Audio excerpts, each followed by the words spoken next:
Hey there team, welcome back to the channel and welcome to my overview of Beholder Conductor. So if you're not across it, I do overviews on this channel. I have a look at the first 2 hours of a game because that's the Steam refund window. Steam reckons you can make up your mind about a game in that time, and I generally would agree and say 20 hours in, you're probably not going to change your mind about how you felt 2 hours in. So it's a short punchy video, broad strokes info, keep it around 10 minutes, and then you can make up your mind on your own. So, Beholder is a long-running series. I believe there were 3 mainline games before it, and Beholder Conductor is self-titled as a spin-off, so I'm assuming it's a lighter, smaller package. Here's the thing, I've never really played the Beholder games. I did a very brief, first look of Beholder 3, and it was interesting. It's novel. I really like the world design, the art. It's quite wonderful. But it does deal with that kind of minefield subject matter of, well, to put it lightly, an oppressive government. Anyway, look, I've given this a real red hot go. It's safe to say this is probably my first real Beholder game. And my takeaway is, this is excellent. I'm really quite engrossed. I am surprised how much of an interesting narrative through line is here. And it makes me want to go back and look at the old Beholder games as well, because I'm not really sure what the narrative underpinning them is.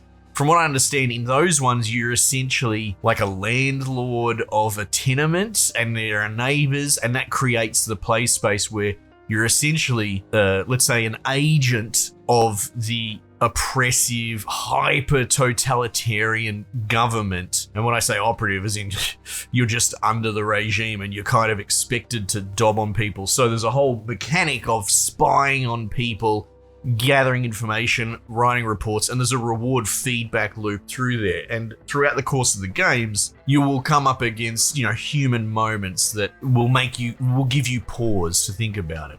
So the game's not necessarily making a huge left or right political statement. In fact, you could probably argue there's all sorts of aspects of all sorts of politics in here. But the main takeaway, without really taking a side, is it points out how awful extreme hyper-totalitarianism is, and it does it in the best way you can for commentary, which is to say, by showing you, as opposed to, propaganda, which is to try and unevenly pitch one side of an argument.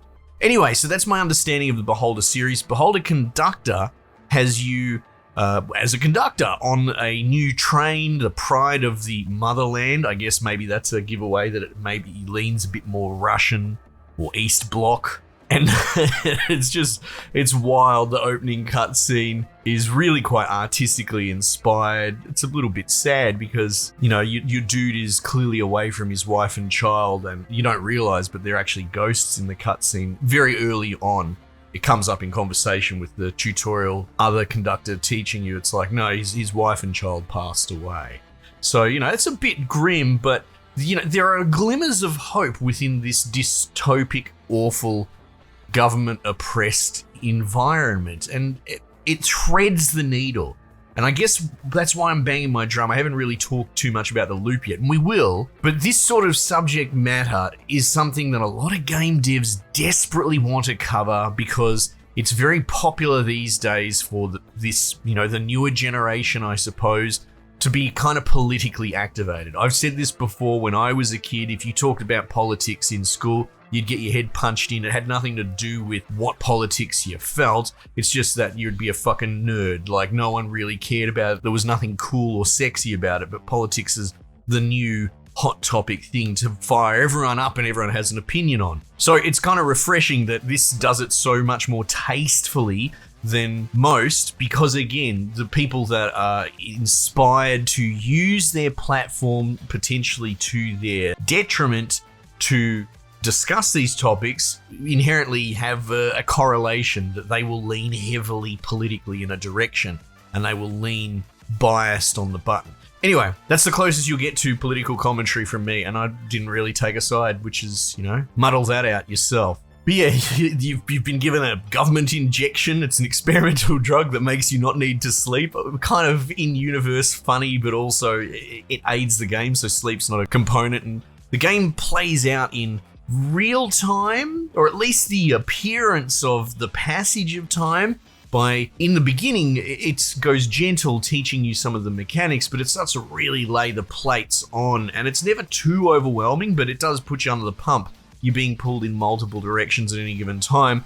The train keeps moving. I think trains in motion as a play space is always fascinating, ever since they did it in Uncharted 2. But it's cool here as well, not to get into the weeds too much, but just all the little animations going into the kitchen cart and the pots rattling and moving around. Like, it creates this dynamism to the play space, even though it's kind of just a static building in a way. So I think it's really clever what they've done, putting it on a train and animating it as such. But it stops at stations intermittently, and like I said, there's the perception of real time, but I feel like it only stops at the stations after you hit a background checkpoint. But if you don't look too close, it feels like the world's kind of alive, and you can jump off on the station and go shop if you need to. You've probably got like a minute. New people check on and off. You start off running the steerage equivalent, I guess, lower class carriage. And there's lots of little busy work components in there just to keep you busy. Again, it's not as stressful as something like a Cook Serve Delicious or anything like that,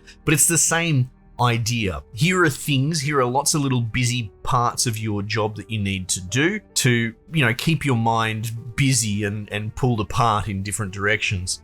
Like, a basic example is you've just taken over from the last guy. The cabins are kind of locked up because they haven't been used. But as you get more passengers and they need to go into a new cabin, you have to pay to buy the decorations. You have to fit the carriage out with the little cushions and wall paintings and all. And it's a cool little thing, but all the while you're doing that, the train's in motion, and you've been warned you'll be penalized if you don't get people roomed. If for each station that they stand around, you're going to get in trouble. And then you have to check their tickets and check their information. It's very papers, please, and you fine them if not. And sort of your dictate from top down is to generate reports on the people, to spy on them, right? And you can sort of push back on that to a point, and the game will force you to pause and have moral moments. I don't want to give it away, but the rhythm is, because you're part of this oppressive state machine, you fall into lockstep. And from there's a fairly satisfying gameplay loop if you can hang your morals up for a little bit. So you can spy through the keyholes to see what people are up to, if they're drinking or this, that, and the other. They'll get up and they'll go to the toilet or go for a smoke or go to eat at the food cart. And in that moment, you can jump into their cabin and search their luggage. And it's a really clever mini game where you pull their stuff out, but you have to put it back in reverse order without making a mistake. All the while you're stressing out that they're going to finish smoko and come back. And if you do make a mistake, you get penalized very heavily because they notice someone's rummaged through. But through this also, you can note what they've got in their belongings. So it's very voyeuristic, not actually really my pace. I don't love the whole busybodying into other people's business, but for whatever reason, I think just because of the whole project coming together, it's fun in this case. So I guess it's true that anything can be fun if you do it right and you handle it correctly. But maybe they're carrying illegal weapons or something like that, and then you can write up a report. And in most cases, it's like a personnel report kind of documenting, census level busybody info for the state, and you get, authority and money back in turn. But then there's in actual serious infractions like smuggling drugs and stuff like that. And if you report that, you've got some bruises in the prison carriage, and they'll come up and just beat the living shit out of the person. They don't care if it's a dude or a chick or whatever, and they'll drag them off in chains. But you get a lot of points and a lot of money for that. So, you got to do it. But yeah, look, the story's really quite interesting, and there's a lot of heartfelt stuff in there. I don't really go in for the can you pat the dog bullshit in games. I think it's usually a red flag. But in this case, you can sort of, I adopted a cat that looked a bit sickly, and I'd get off at the stations and get cat food and bowls and shit, and I kept it in secret in my cabin, raising it up. And, I suppose maybe because it's a little bit more involved than just some window dressing. And the story actually has a really interesting narrative, and I'm not going to tell you anything about it, but let's just say you are heavily motivated to start playing games in the background and working for shady people. And I was on track to promotion before I hung this up. I had to earn 20,000 authority points, and was doing very, very well. And something really bad happened. How do I talk around this?